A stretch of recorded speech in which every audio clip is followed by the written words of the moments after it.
যে শহর একসময় ঐতিহ্যের গর্বে মাথা উঁচু করে দাঁড়িয়েছিল, আজ তা কেবলই ধোঁয়ার কুণ্ডলী। ঘড়ির কাঁটা ২৮ ফেব্রুয়ারি ছোঁয়ার পর থেকেই পাল্টে গেছে পৃথিবীর মানচিত্রের এক বিশাল অংশ। দেশটির সর্বোচ্চ নেতা আয়াতুল্লাহ আলী খামেনির মৃত্যুর পর এবার খোদ ইরানের রাষ্ট্র এবং তাদের সামরিক বাহিনীকে উদ্দেশ্য করে এক কঠোর বার্তা দিলেন মার্কিন প্রেসিডেন্ট ট্রাম্প।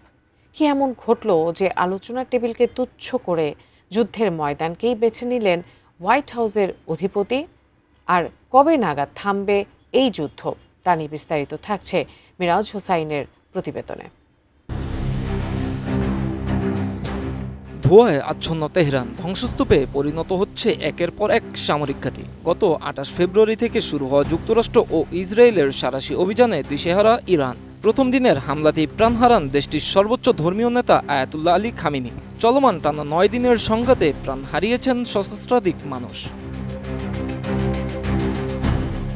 এমন পরিস্থিতিতে ইরানকে উদ্দেশ্য করে এক কঠোর ঘোষণা দিয়েছেন মার্কিন প্রেসিডেন্ট ডোনাল্ড ট্রাম্প। এয়ারফোর্স ওয়ানের সাংবাদিকদের সঙ্গে আলাপকালে তিনি বলেন, ইরানের সাথে এই যুদ্ধ কেবল তখনই শেষ হবে যখন দেশটির কার্যকর কোনো সামরিক বাহিনী বা ক্ষমতাসীন নেতৃত্ব অবশিষ্ট থাকবে না। আরআইএল অ্যাঙ্গেল ও চ্যানেল তৈরিতে ব্যবহার হয় অত্যাধুনিক প্রযুক্তি ও উন্নত মানের কাঁচামাল। আরআইএল অ্যাঙ্গেল এন্ড চ্যানেল, এখন কাঠের দিন শেষ, আরআইএল এর বাংলাদেশ। ডোনাল্ড ট্রাম্প বলেন, চলমান বিমান হামলা এমন পরিস্থিতি তৈরি করতে পারে যেখানে ইরানের সকল সম্ভাব্য নেতা নিহত হবে এবং দেশটির সামরিক শক্তি ধ্বংস হয়ে যাবে। একটা সময় এমনও হতে পারে আমাদের কাছে এসে আত্মসমর্পণ করেছি এই কথাটি বলার মতো কেউ আর জীবিত থাকবে না বলে জানান তিনি। আলোচনার টেবিলে বসার সকল সম্ভাবনা নাকচ করে দিয়েছেন ট্রাম্প। তার লক্ষ্য এখন কেবল একটি, ইরানের বর্তমান নেতৃত্ব ও সামরিক কাঠামো পুরোপুরি ধ্বংস করে দেয়া।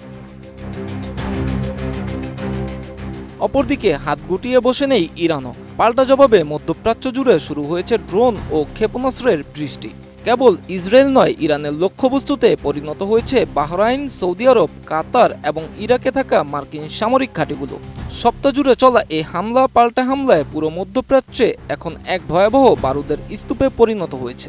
গতকালও তেহরান সহ বিভিন্ন প্রদেশে হামলার খবরের বিপরীতে ইসরায়েলের অভ্যন্তরে শক্তিশালী পাল্টা হামলা চালিয়েছে ইরান।